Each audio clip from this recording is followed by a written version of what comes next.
তো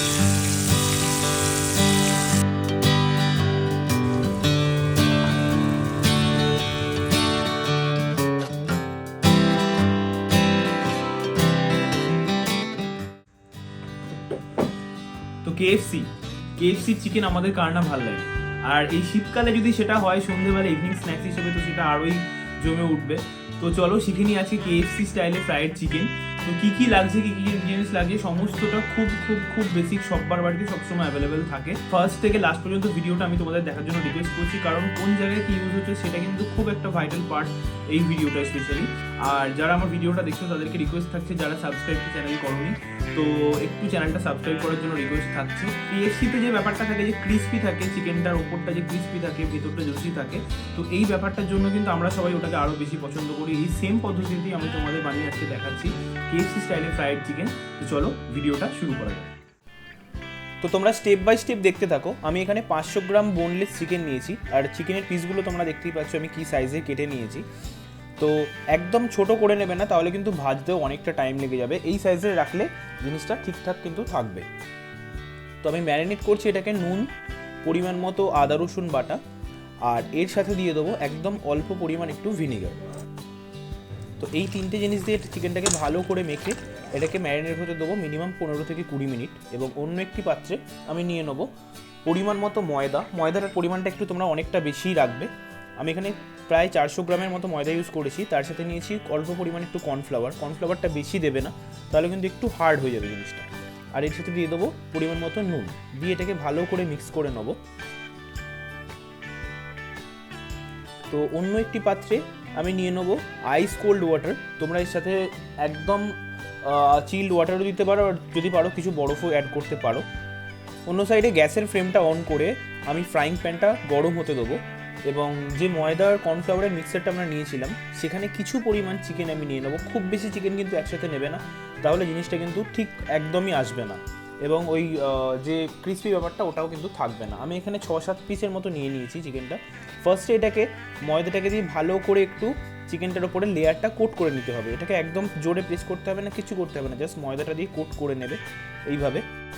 তো এরকমভাবেই কিন্তু তোমরা কোট করে নেবে চিকেনটা, যেন কোনো জায়গায় ফাঁকা না পড়ে যায়, কোনো জায়গায় বাদ না পড়ে যায়। তারপর একটি ছাঁকনি নিয়ে এটাকে ভালো করে এক্সেস যে ময়দা আর কর্নফ্লাওয়ারটা থাকছে ওটাকে আমরা ঝরিয়ে নেবো।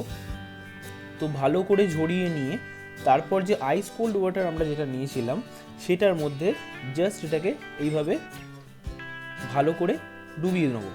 বেশি এটাকে হাত দিয়ে কোনো রগড়ানোর বা ঘষাঘষি করার কিছু দরকার নেই, জাস্ট চাটনিটা ভালো করে ডুবিয়ে এইভাবে একটু 5বার 6বার একটু ভালো করে নাড়িয়ে উপরের এক্সেস ময়দাটা যেটা সেটা যেন উঠে যায় সেইভাবে একটু নাড়িয়ে নেবে। নিয়ে ভালো করে জলটা কিন্তু আমাদের ঝরিয়ে নিতে হবে।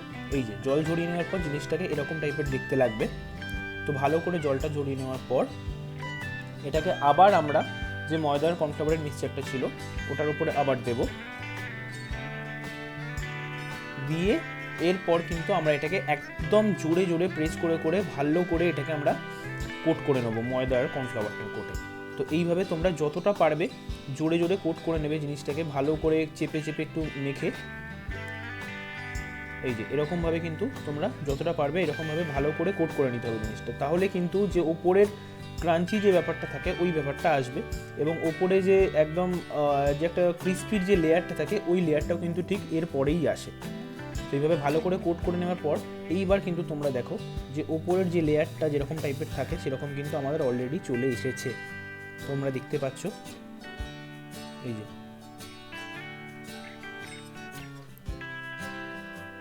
তো এই হলো আমাদের প্রসেস চিকেনটাকে ম্যারিনেট করার। তো এরপর আমরা একটি চুবড়িতে বা ছাঁকনিতে যেটাতেই হোক তোমরা চিকেনটাকে আবার নিয়ে আবার এক্সেস ময়দা যেটা থাকছে সেটাকে ভালো করে ঝরিয়ে নিতে হবে। তো ভালো করে ঝরিয়ে নেওয়ার পরেই একদম আমরা কিন্তু এটাকে ফ্রাই করার জন্য রেডি করে নেব। তো দেখতে পাচ্ছ এবার তোমরা এটা কিন্তু একদম অ্যাজ ইট ইজ দোকানের মতো কেএফসির মতো কিন্তু একদম দেখতে লাগছে। তো এরপর আমরা দেখে নিচ্ছি তেলটা যদি ভালো করে গরম না হয় তাহলে কিন্তু চিকেনগুলো ছাড়বে না। আমাদের এখানে তেলটা একদম ভালো গরম হয়ে গেছে। এটা মোটামুটি মিডিয়াম টু হাই ফ্লেমে তেলটা রাখতে হবে ফার্স্টে, তারপর আমরা একের পর এক চিকেনগুলোকে কিন্তু ছেড়ে দেবো। তো ফার্স্টেই আমি কিন্তু বলেছিলাম খুব বেশি চিকেন ইউজ করা যাবে না একসাথে, কারণ এই যে যখন ভাজছি তখন কিন্তু যদি একসাথে অনেক চিকেন হয়ে যায় তখন কিন্তু একের ওপরের গায়ে গায়ে লেগে জিনিসটা কিন্তু একদমই ভালো আসবে না। তো এখানে আমি কিন্তু তোমরা দেখতেই পাচ্ছ যে খুব বেশি পরিমাণ কিন্তু চিকেন নিইনি, তো এরকমভাবেই কিন্তু তোমরা এটাকে ফ্রাই করবে। এই দেখতে পাচ্ছ যে অলরেডি কিন্তু আমাদের চিকেনের যে ফার্স্ট যে কালারটা, যে ফার্স্ট লেয়ারটা, ওটা কিন্তু অলরেডি দেখা যাচ্ছেই। তো এটাকে আমরা মিডিয়াম ফ্লেমে ভালো করে ফ্রাই করে নেবো। এটা কিন্তু একদম হাই ফ্লেমে রাখবে না, তাহলে কিন্তু উপরটা ক্রিস্পি হয়ে যাবে, ভেতরটা কিন্তু একটু কাঁচা কাঁচা হয়ে যাবে। তো মিডিয়াম ফ্লেমে কিছুক্ষণ ভেজে নিয়ে তারপর এটাকে আমরা ব্যাক টু হাই ফ্লেম করবো। তো এখানে দেখতে পাচ্ছ আমাদের চিকেনটা কিন্তু অলমোস্ট রেডি। তো এটা কিন্তু আমরা এবার তুলে নেবো। তো আর একটা জিনিস বলি, চিকেনটা যখন তুলবে, কোনো ফ্রাই করা জিনিস কখনো তোলার সময় গ্যাসের ফ্লেমটা হাই রাখলে তখন কিন্তু তেলটা খুব তাড়াতাড়ি ঝরে যায়। তেলটা কিন্তু লো ফ্লেমে তুললে তখন কিন্তু তেলটা গায়েতে অনেকক্ষণ বেশি লেগে থাকে। তো তোমরা চিকেনটা এখন দেখতে পাচ্ছ কীরকম এসেছে, একদম অ্যাজ ইট ইজ কেএফসির মতোই কিন্তু লাগছে। তো আমি এটাকে একটা অন্য পাত্রে নিয়ে নিচ্ছি এবং অন্য পাত্রে নেওয়ার পর আমরা বাকি চিকেনগুলোকে সেম প্রসেসেই কিন্তু ফ্রাই করে নেব।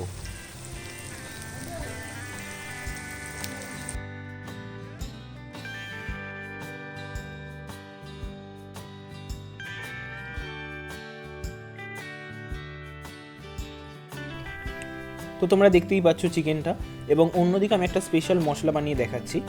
তো তার জন্য আমার লাগছে একটু জিরে গুঁড়ো, অল্প পরিমাণ আমি জিরে গুঁড়ো নিয়ে নিচ্ছি এখানে। এর সাথে নিয়ে নেবো চাট মশলা, চাট মশলার যে পেপারটা পাওয়া যায়, তো সেই চাট মশলা আমি নিয়ে নিচ্ছি। এর সাথে নিয়ে নেবো অল্প পরিমাণ ধনে গুঁড়ো,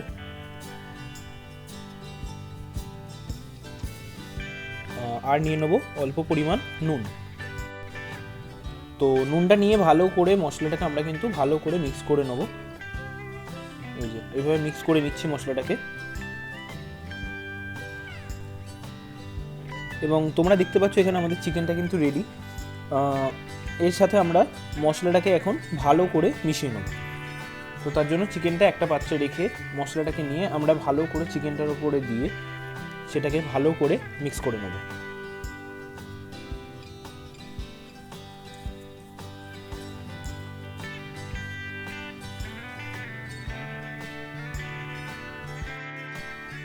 তো মশলাটা অলমোস্ট মিক্স করা কিন্তু হয়ে গেছে এবং আমাদের চিকেনটাও এখানে সার্ভ করার জন্য কিন্তু রেডি। তো ভিডিওটা আশা করি বুঝতে কোনো রকম কোনো অসুবিধা হয়নি, এবং যদি অসুবিধা হয়ে থাকে তাহলে প্লিজ কমেন্ট বক্সে তোমরা জানিও। আর যাদের ভিডিওটা ভালো লেগেছে তারা প্লিজ একটু শেয়ার করো, লাইক করো ভিডিওটা, আর প্লিজ চ্যানেলটা একটু সাবস্ক্রাইব করো। থ্যাংক ইউ, দেখা হচ্ছে নেক্সট ব্লগে।